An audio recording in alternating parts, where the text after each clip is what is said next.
Sami'na wa ata'na. Assalamualaikum warahmatullahi wabarakatuh. Innal hamdalillah nahmaduhu wa nasta'inuhu wa nastaghfiruh wa na'udzu billahi min shururi anfusina wa min sayyiati a'malina. May yahdihillahu fala mudilla lahu wa may yudlil fala hadiya lahu. Asyhadu an la ilaha illallah wahdahu la syarika lahu wa asyhadu anna Muhammadan abduhu wa rasuluh. La nabiyya ba'da. Hadirin jamaah salat subuh yang insyaallah dimuliakan Allah. Alhamdulillah, kita bersyukur karena kita telah dipilih oleh Allah memiliki 2K, yaitu kemauan dan kemampuan untuk melaksanakan sholat subuh berjamaah di Masjid Al-Muslimin ini.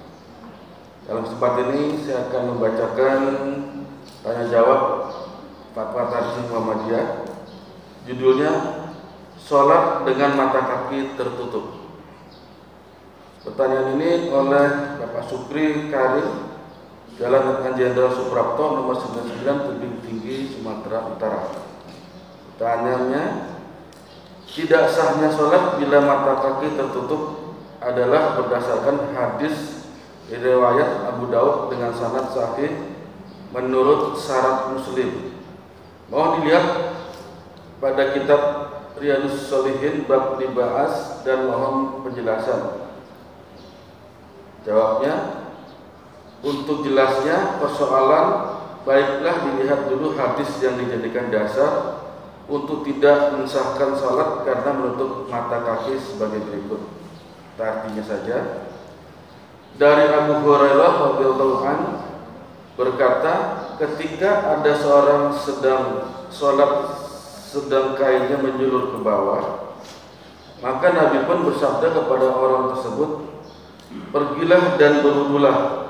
Maka orang itu pergi dan berwudu. Kemudian datang lagi dan bersabda Rasulullah, pergilah dan berwudulah. Maka bertanya seorang kepada Rasulullah, wahai Rasulullah, mengapa Anda menyuruh untuk berwudu kemudian didiamkan?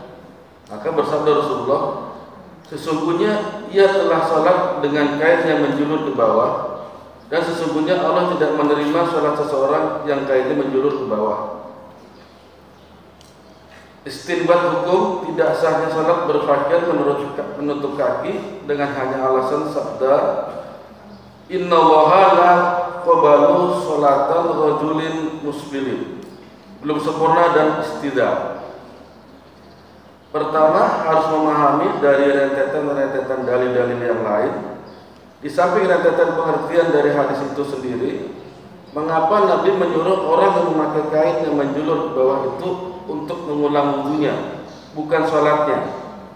Jawabnya, karena orang itu berdosa, bersikap sombong dan bermegah-megah dengan memakai kain yang menjulur ke bawah, musbihul izar, yang berakibat tidak diterima sholatnya. Hal ini dapat dilihat dari hadis-hadis lain seperti hadis Ibnu Umar, riwayat Bukhari dan Muslim, yang artinya siapa yang menarik kainnya dengan penuh kebanggaan, kesombongan, Allah tidak memperhatikannya di hari kiamat. Demikian pula hadis muttafaqun alaih dari Abu Hurairah, artinya Allah tidak memperhatikan pada hari kiamat nanti terhadap orang yang menarik kainnya zarah. Abu Dzar mengatakan bahwa 3 orang yang tidak diperhatikan dan tidak dibersihkan dosanya bahkan akan mendapat siksa yang pedih. Di antaranya al-musbilu, dalam riwayat Musbilu az-Zaraharu. Hadis ini riwayat Abu Daud dan At-Tirmizi dan Abu Zari Zabil bin Salim. Dalam hadis yang panjang antara lain, janganlah kamu meremehkan kebaikan sedikit pun, sekalipun hanya engkau berbicara dengan temanmu dan engkau tunjukkan makanan mukamu cerah padanya. Yang demikian itu termasuk kebaikan, dan tinggikan kainmu sampai tengah-tengah betismu. Kalau toh engkau enggan, maka pakailah kain itu sampai ke mata kaki dan jauhilah berpakaian dengan menjulur kainnya, karena yang demikian termasuk bermegah-megah atau sombong. Sedangkan Allah tidak menyukai orang yang bermegah-megahan. Kemudian hadis Al-Bukhari dan Ibnu Umar menyebutkan yang artinya, siapa yang menjulurkan kain sampai ke bawah mata kaki, maka akibatnya di dalam neraka. Hadis di atas dipahami secara utuh, yakni menjulurkan kain sampai ke bawah mata kaki dengan sikap berbangga penuh kesombongan itu dilarang dan berdosa. Kalau sholat dalam keadaan demikian menjadikan sholatnya tidak diterima, bahkan harus diulang dengan berwudu lebih dahulu untuk membersihkan diri dari dosa. Jadi larangan bukan pada menutup mata kakinya, tapi pada berkain menjulur ke bawah sampai ke bawah mata kaki dengan sikap kesombongan dan berpakaian. Karena itu tidak melarang orang dalam sholat menutup kakinya dengan memakai kufain, sepatu yang menutup mata kaki, yang pada waktu wudhu hanya diusap, tidak dibasuh. Sabda Nabi, apabila salah satu di antara berwudhu dan memakai kufain, maka usaplah keduanya dan salatlah, dan jangan mencabutnya bila menghendaki kecuali apabila jenuh. Dalam pada pengertian ilal kaba'in, sampai kedua mata kaki bukan berarti tidak menutup, karena pengertian ilah dalam diartikan termasuk seperti basuhlah kakimu. Sampai mata kaki artinya termasuk mata kaki harus dibasuh.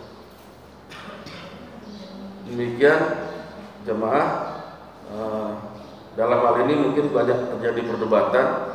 Namun di sini dijelaskan bahwa yang menutup mata kaki kain sampai menjulur dikarenakan untuk kesombongan.